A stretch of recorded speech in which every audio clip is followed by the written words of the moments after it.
Hello friends, मैं अमन राज आपका अपना चैनल गीता मॉडल क्लासेस में हार्दिक अभिनंदन करता हूं। आज मैं आप लोगों के लिए states of matter in our surrounding का शॉर्ट आंसर टाइप क्वेश्चन लेकर आया हूं। पिछले क्लास में हम लोग क्या देखे हैं, एमसीक्यू टाइप क्वेश्चन का सॉल्यूशन देखे हैं और आज हम लोग क्या देखेंगे, शॉर्ट आंसर टाइप क्वेश्चन का सॉल्यूशन देखेंगे। ठीक है दोस्तों, तो वीडियो स्टार्ट करते हैं। वीडियो स्टार्ट करने से पहले आपसे रिक्वेस्ट है, अगर आप हमारे चैनल में नए हैं तो चैनल को सब्सक्राइब कर ले और साथ में नोटिफिकेशन बेल ऑन कर ले। और हाँ, वीडियो अच्छा लगे तो एक लाइक जरूर करें और अपने दोस्तों में ज़्यादा से ज़्यादा शेयर करें। और आप लोग कमेंट करके बताइए दोस्तों कि कैसा रहा क्लास, कैसा रहा लगा सॉल्यूशन, कैसा है क्वेश्चन का आंसर, सही है गलत है क्या है नहीं है, कुछ इसमें मॉडिफिकेशन चाहिए फिर कुछ सुधार होना चाहिए, तो वो आप लोग कमेंट करके बताइए ताकि हम उसमें सुधार कर सकें। ठीक है दोस्तों, चलिए तो आगे हम लोग देखते हैं। तो शॉर्ट आंसर टाइप क्वेश्चन का पहला क्वेश्चन आज आप लोगों का है। देखिए क्या लिखा हुआ, a substance has no mass can we regard it as matter. मतलब बोल रहा है कि अगर कोई सब्सटेंस में उसका मास नहीं रहेगा तो क्या उसको हम लोग मैटर में कंसीडर कर सकते हैं, मैटर में उसको हम लोग जोड़ सकते हैं, मैटर मान सकते हैं। तो इसका आंसर क्या होगा, देखिए इसमें आंसर होगा matter is defined as anything that occupies space and has mass. मतलब मैटर को कैसे डिफाइन करते हैं कि उस चीज़ को हम लोग मैटर बोलते हैं जो कि क्या करता है, स्पेस को ऑक्युपाई करता है और उसमें मास होता है, तो उसको हम लोग क्या बोलते हैं, मैटर। और इसमें क्वेश्चन में क्या बोल रहा है, उसका मास नहीं हो, तो इसलिए हम लोग क्या बोलते हैं, so we can not regard a substance has no mass is a matter. इसमें जब मास ही नहीं है तो उसको हम लोग क्या कर सकते हैं, मैटर में कंसीडर नहीं कर सकते हैं। ठीक है दोस्तों, तो इस क्वेश्चन का आंसर क्या हो जाएगा, matter is defined as anything that occupies space and has some mass, so we can not regard a substance has no mass is a matter. ठीक है ना, इसको हम लोग नहीं रिगार्ड कर सकते हैं मैटर में, क्यों, क्योंकि इसमें मास नहीं है। ठीक है ना, चलिए नेक्स्ट क्वेश्चन है आपका, name the latest discovered states of matter. अभी देखिए स्टेट्स ऑफ मैटर हम लोग पढ़े क्या क्या है, पहला है सॉलिड है, लिक्विड है और गैस है। लेकिन लास्ट क्लास में हम लोग क्या पढ़े थे कि दो लेटेस्ट डिस्कवर्ड था स्टेट्स ऑफ मैटर, कौन कौन सा था, तो आइए जानते हैं। तो देखिए क्या है, the latest discovered states of matter are plasma and the Bose Einstein condensate. ये दो कौन सा है, लेटेस्ट है क्या, स्टेट्स ऑफ मैटर, क्या नाम है उसका, प्लाज्मा और दूसरा है बोस आइंस्टाइन कंडेंसेट। ठीक है दोस्तों, तो इसका आंसर ये हो जाएगा, the latest discovered states of matter are plasma and the Bose Einstein condensate. ठीक है दोस्तों, चलिए अब हम लोग क्वेश्चन नंबर थर्ड देखते हैं। क्वेश्चन नंबर थर्ड में क्या बोल रहा है, व्हाट प्रॉपर्टी और properties of gas can you point two support the assumption that most of the volume in A gas is empty space. मतलब गैस का वो कौन सा प्रॉपर्टी या फिर प्रॉपर्टीज जिससे हम लोग या फिर वो पॉइंट क्या सपोर्ट करेगा एजम्पशन करने में कि जो वॉल्यूम होता है गैस में क्या होता है, एम्प्टी स्पेस होता है। ठीक है ना, तो चलिए आइए देखते हैं। तो देखते हैं सबसे पहला क्या है, कंप्रेसिबिलिटी, मतलब गैस का जो प्रॉपर्टी होता है ना क्या, कंप्रेस करने का। दूसरा एक्सपेंडिबिलिटी, जो गैस क्या होता है एक्सपेंड करता है, वो एक प्रॉपर्टी उसका। और दूसरा क्या है, लोअर डेंसिटी। मतलब तीन प्रॉपर्टीज, कंप्रेसिबिलिटी, एक्सपेंडिबिलिटी और lower density are the most supportive properties of gas explained by the assumption that most of the volumes in a gas is empty space। मतलब क्वेश्चन में क्या बोला था, कौन कौन सा प्रॉपर्टी गैस का जो कि सपोर्ट करेगा किस में, एजम्पशन करने में कि वॉल्यूम जो है गैस का वो क्या होता है, एम्प्टी स्पेस होता है। ठीक है ना, तो इसमें से कौन सा प्रॉपर्टी, पहला प्रॉपर्टी जो है कंप्रेसिबिलिटी, दूसरा हो जाएगा एक्सपेंडिबिलिटी और तीसरा हो जाएगा लोअर डेंसिटी। और ये क्या है, ये सपोर्टिव प्रॉपर्टीज है, क्या चीज करने के लिए, गैस को एक्सप्लेन करने के लिए, by assumption that most of the volumes in gas is empty space. Gas का जो वॉल्यूम होता है मोस्टली क्या होता है, एम्प्टी स्पेस होता है, मतलब पार्टिकल्स के बीच में ज़्यादा गैप होता है। ठीक है दोस्तों, चलिए अब हम लोग क्वेश्चन नंबर देखेंगे 4। अभी तक आप लोग को समझ में आ गया होगा, तो आप लोग इसको स्क्रीनशॉट लेना चाहते हैं तो ले लीजिए, या फिर नोट डाउन करना है तो आप लोग वीडियो को पॉज करके भी नोट डाउन कर सकते हैं। ठीक है दोस्तों, चलिए अब आगे देखते हैं। आगे आप लोगों का क्वेश्चन नंबर 4 है। तो क्वेश्चन नंबर 4 में क्या है क्वेश्चन, तो वो देखते हैं। चलिए क्वेश्चन नंबर 4 बोल रहा है, it is difficult to cut a stream of water, why. अब इसमें जो है एक स्ट्रीम ऑफ वाटर है, वो क्यों है डिफिकल्ट, क्या चीज करने के लिए, कट करने, मतलब वाटर का स्ट्रीम को क्या हम लोग कट कर सकते हैं, नहीं, ये डिफिकल्ट काम है। तो इसका क्या रीजन है, तो वाई, ऐसा क्यों हम लोग नहीं कर सकते हैं। तो इसका रीजन है, it is difficult to cut a stream of water because the intermolecular space between the water particles are more and they do not have definite shape, so we cannot cut the stream of water। मतलब ये question में बोल रहा है कि क्यों difficult है stream of water को कट करने में, उसका रीजन क्या है। तो इसका रीजन ये है कि ये डिफिकल्ट है क्या कट करने में स्ट्रीम ऑफ वाटर को। क्यों? क्योंकि इंटरमोलिकुलर स्पेस जो होता है वाटर के पार्टिकल्स का वो ज़्यादा होता है, मतलब गैप जो है वो ज़्यादा होता है, और इसमें जो है ये दे do not have different shape, और इसका कोई डिफरेंट शेप नहीं होता। इस वजह से so we can not cut the stream of water. इस वजह से हम लोग क्या कर सकते हैं, स्ट्रीम ऑफ वाटर को इजीली कट नहीं कर सकते हैं। इजीली नहीं, कट ही नहीं कर सकते, ये डिफिकल्ट काम है, इसको हम लोग कट नहीं कर सकते। तो इस क्वेश्चन में क्या बोल रहा है, it is difficult to cut a stream of water, why. तो इसका आंसर हो जाएगा क्वेश्चन नंबर 4 का, it is difficult to cut a stream of water because the intermolecular space between the water particles are more and they do not have definite shape, so we can not cut the stream of water. ठीक है दोस्तों, चलिए तो आगे हम लोग देखते हैं क्वेश्चन नंबर 5। क्वेश्चन नंबर 4 आपको समझ में आ गया होगा, फिर भी अगर कोई डाउट है तो कमेंट में आप लोग जरूर बताइए कि क्या डाउट है। और अगर आप लोग चैनल में नए हैं तो चैनल को सब्सक्राइब जरूर कर ले, और साथ में जो बेल का आइकॉन देख रहे हैं ना उसको भी प्रेस कर दे और ऑल में सिलेक्शन कर ले। उससे क्या होगा, कोई भी वीडियो आएगा तो सबसे पहले आप तक वो पहुंचेगा। ठीक है ना दोस्तों, चलिए क्वेश्चन नंबर 5 देखते हैं। क्वेश्चन नंबर 5 बोल रहे हैं, why do we see water droplets on the outer surface of a glass that contains ice cold water. मतलब इसमें बोला जा रहा है कि हम लोग जो है वाटर ड्रॉपलेट्स क्यों देखते हैं, कहाँ पे, outer surface of a glass, जिसमें कि और ग्लास का जो है आउटर सरफेस में जब हम लोग क्या उसमें क्या होता है, आइस कोल्ड वाटर रहता है। मतलब कहने का सीधी सी बात है कि एक ग्लास है, ग्लास में आइस कोल्ड वाटर है, तो और हम लोग देखते हैं कि उसके बाहर जो सरफेस है, बाहरी आउटर सरफेस में हम लोग वाटर का ड्रॉपलेट्स देखते हैं। ठंडा पानी भी आता है ना बोतल में, देखते हैं वाटर ड्रॉपलेट्स है। तो ये क्यों होता है, इसका रीजन क्या है। इसका रीजन देखते हैं क्या होता है, it is due to the condensation. ये क्यों होता है, क्योंकि कंडेंसेशन की वजह से होता है। ये एक वर्ड में हुआ आंसर, लेकिन इतना सारा नहीं, शॉर्ट है, थोड़ा सा और लिखना पड़ेगा डिटेल में। क्यों होता है, रीजन देना, क्योंकि इसमें लिखा है why do we see water droplets on the outer surface of a glass that contains ice cold water. Reason ये कंडेंसेशन होता है, लेकिन क्यों होता है, चलिए।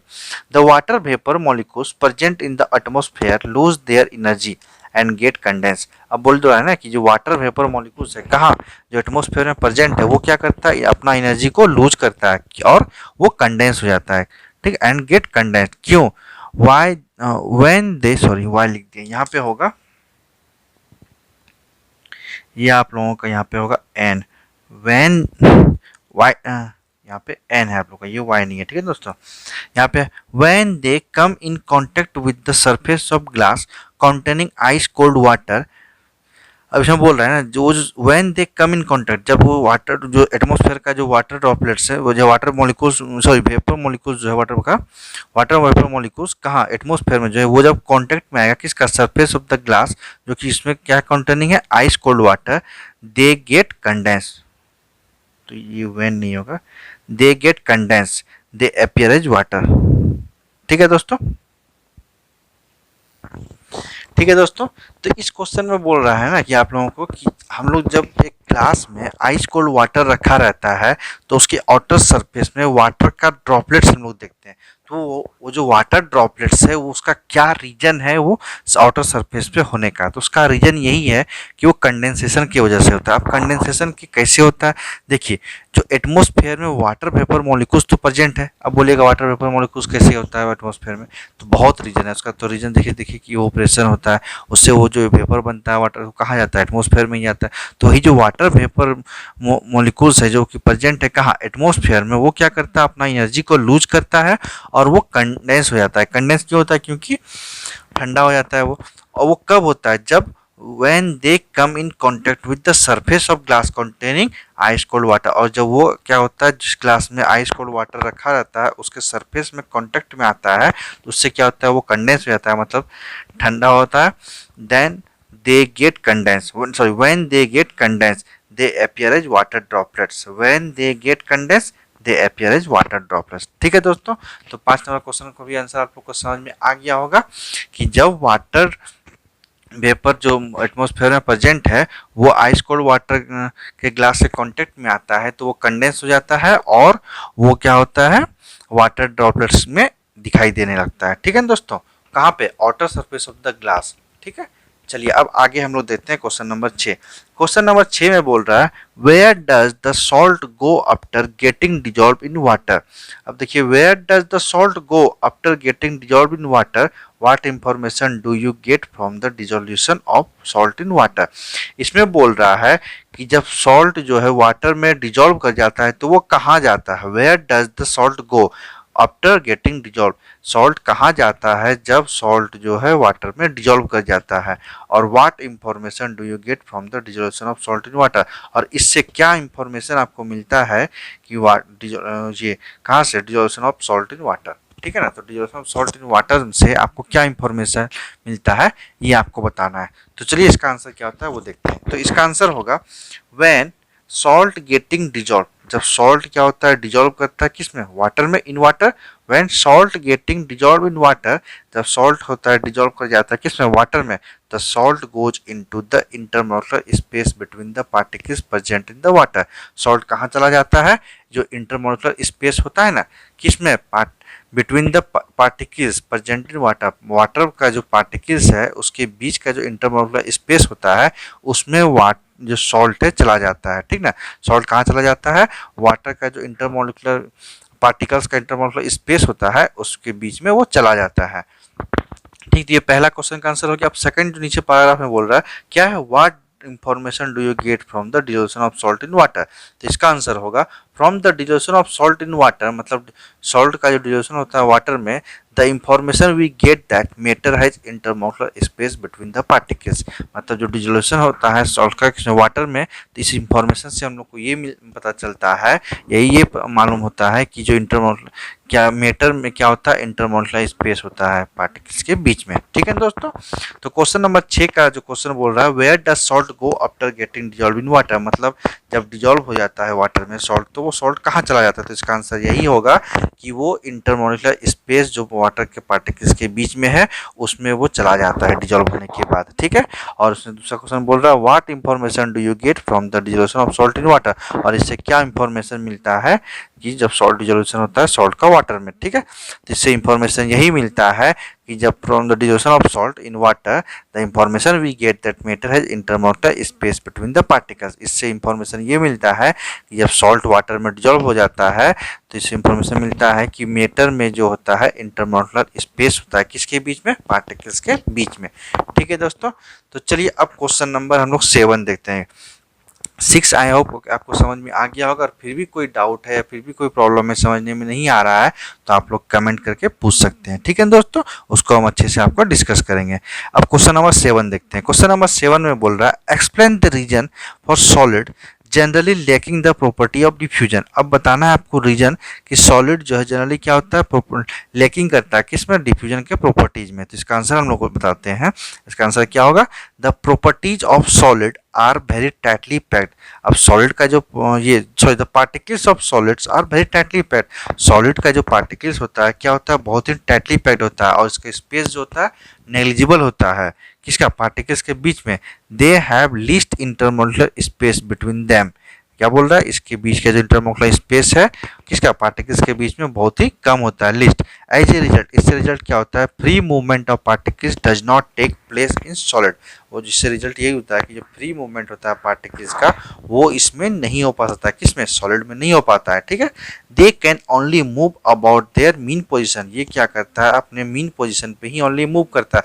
मूव क्या करता है, वो तो वाइब्रेट करता है ओनली। ठीक है, मूव भी नहीं करता है, वो वाइब्रेट करता है ओनली।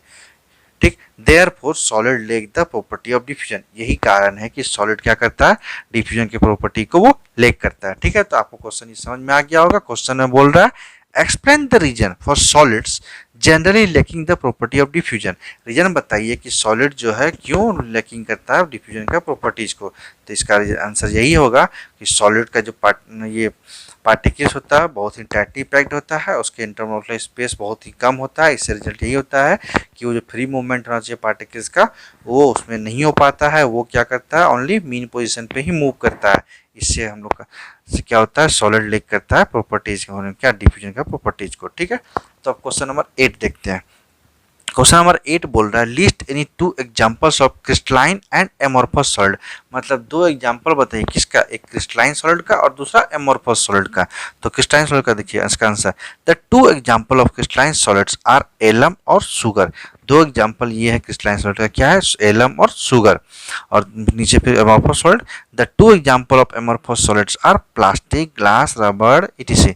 और जो एमोर्फस सॉलिड का एग्जांपल वो क्या है, प्लास्टिक है, ग्लास है, रबड़। आपको जो याद इसमें हो सकता है वो इसको लिख दीजिएगा। 3 आपको लिख दिए, 2 ही मांग रहा था, 2 ही आप लोगों को लिखना है, बट हम 3 लिख दिए ताकि आपको याद करने में कोई दिक्कत नहीं हो।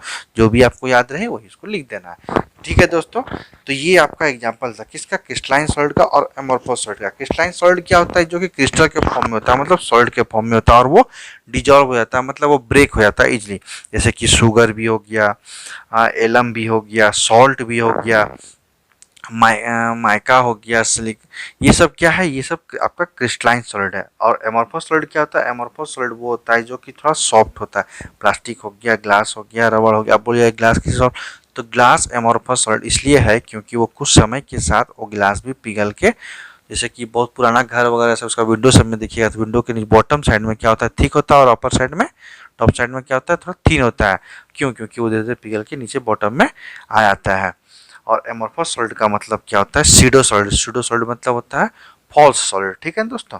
तो यही था आज का आप लोगों का क्लास में, इतना क्वेश्चन नंबर 8 तक आपका कराएं, और नेक्स्ट क्लास में क्वेश्चन नंबर 8 से आगे का वीडियो हम लोग बनाएंगे, और फिर आप लोगों से उसके आगे का सॉल्यूशन करने के बाद डिस्कस करेंगे कि क्या होता है सॉल्यूशन। जैसे कि आप लोग तो देख ही रहे हैं कि हमारे चैनल पे जो भी क्वेश्चन कराया जा रहा है, फिर कोई भी चैप्टर पढ़ाया जा रहा है, उसका लाइन बाय लाइन डिस्कस किया जा रहा है। तो आप लोग से यही रिक्वेस्ट है कि आप हमारे मेहनत को देखते हुए एक लाइक तो जरूर करें, और दोस्तों के बीच में शेयर करें, और कमेंट करके बताएं कि क्या दिक्कतें है, क्या परेशानी आए। आज हम वीडियो स्टॉप करते हैं यहीं पे, क्योंकि ज़्यादा लंबा करने से कोई परेशानी नहीं। आप लोग थोड़ा थोड़ा ही वीडियो में देखिए, और थोड़ा थोड़ा ही क्वेश्चन का सॉल्यूशन करके थोड़ा थोड़ा ही याद उसको करने की कोशिश करें, ताकि याद करने में कोई प्रॉब्लम नहीं हो।